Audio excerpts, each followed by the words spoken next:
ritual's fate, the cost of failure. The rift, the source of all magic in Riven, was dying.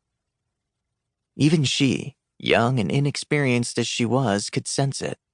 When she first arrived at the White Tower a year ago to start her training, the pool at the heart of the rift had glowed and shimmered like sunlight on water, even in darkness. Now the liquid looked dull, like the sky at twilight.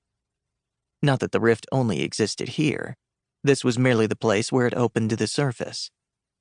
Its power ran through all of Riven, like a deep, unseen lake with thousands of rivers and tributaries branching from it. The pool was merely the opening to its heart. "You're afraid," Finn said, and it wasn't a question. Melina shifted her gaze to the head of the pool where the Grand Chancellor waited, his hands folded in front of him, face hooded beneath his robe. A shiver caressed her neck. "Some of my teachers believe the ritual is dangerous, that what the Grand Chancellor plans to do is anathema." Finn arched an eyebrow, his gaze following hers until it came to rest on the Grand Chancellor as well. "I've heard similar rumblings. There are many in the Order who don't trust the Chancellor. Most don't, in fact, and yet he never does anything to warrant our intervention. He knows the line and does not cross it." "He's clever," Melina agreed, "but I don't know if he's devious." What she did know was the way he made her feel whenever she stood in his presence, like she was trapped in a cage with a ravenous lion. Finn cleared his throat. They called Luther Jorgensvane clever as well, before he became Luther the Terrible.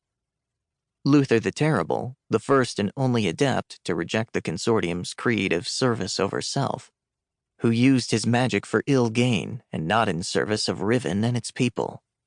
It was Luther's destructive reign that had given birth to the Order of Rivenand Knights. Riven could no longer risk an adept following in Luther's path. "The Grand Chancellor is not another Luther," Melina said, despite her reservations about the man. "He's not seeking ultimate power. His passion might border on obsession, but that obsession is merely to restore the rift, something that benefits all of Riven." Finn grunted. "I don't doubt his purpose, only his methods." Melina didn't reply.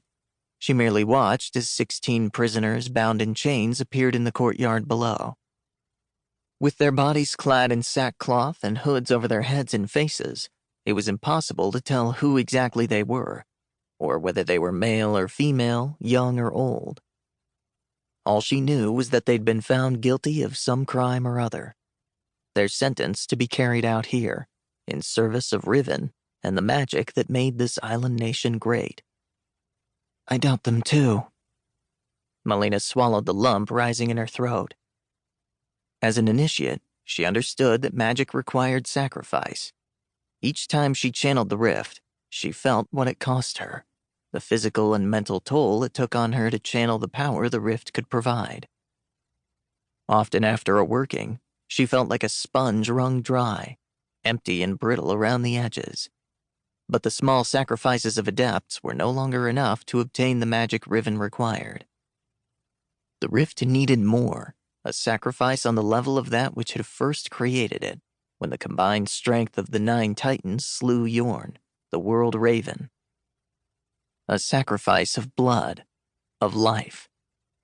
But the Titans' defeat of Yorn had been through battle, one that had raged over the entire island of Riven, leveling mountains, gouging rivers and waterfalls, caving hills into cliffs. The two enemies had been equally matched, the brave, cunning Raven against the 9 giants.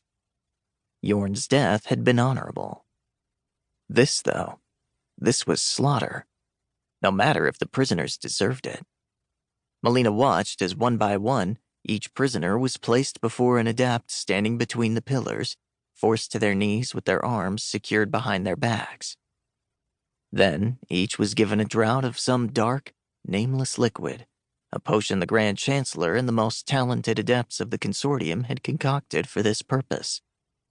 The prisoners gagged at the taste, but afterward fell silent, heads bowed, showing no sign of fear for what was to come. When the first of the adepts drew a knife, the naked blade flashing in the sun, Melina turned away and walked to the